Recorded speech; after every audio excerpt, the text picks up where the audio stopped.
Hi lovelies, this video is 5 autism mom strategies.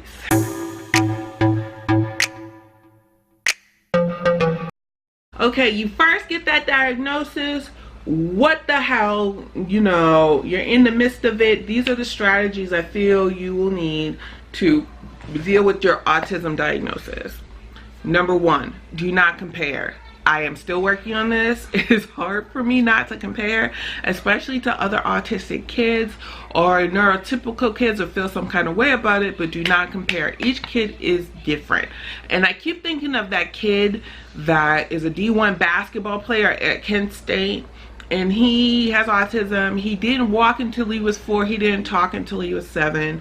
And therapists said he'd never talk. So the point is, we do not know the future. Nobody can tell you how your kid is ultimately going to turn out. And all you can do is stay in the day on that one. Number 2, celebrate every accomplishment, right? I mean, it took...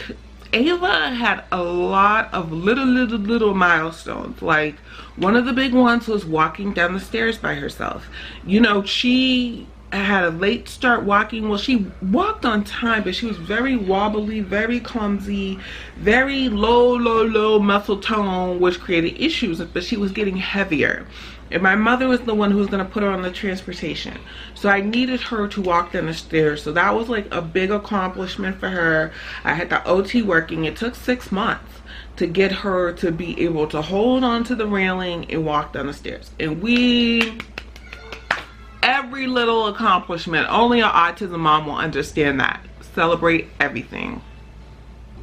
Number 3, find mommy groups. I'm sorry, I know you might not have that personality like me to go up to everybody, but social media is one, but try your best to find a live mommy group or create one on your own, or go to autism mommy events and start chit-chatting with people or whatever.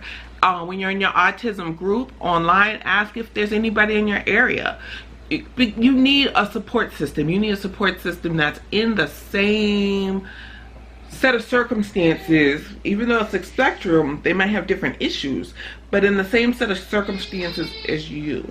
Also, I feel like once you set up these relationships, your child will always have friends from you, because what I see from a lot of autistic adults is the lack of friendship.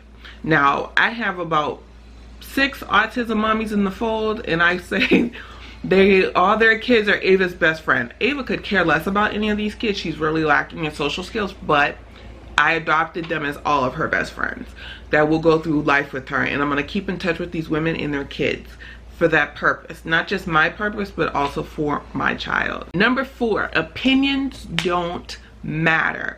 Do not listen or take heed or take in opinions or comments from anybody who is not walking this walk. Okay?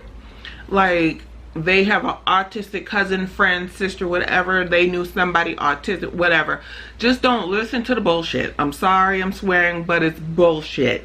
And they don't understand. And sometimes they're just trying to be nice, but they're really being insulting. Don't take heed of it. Don't listen to it.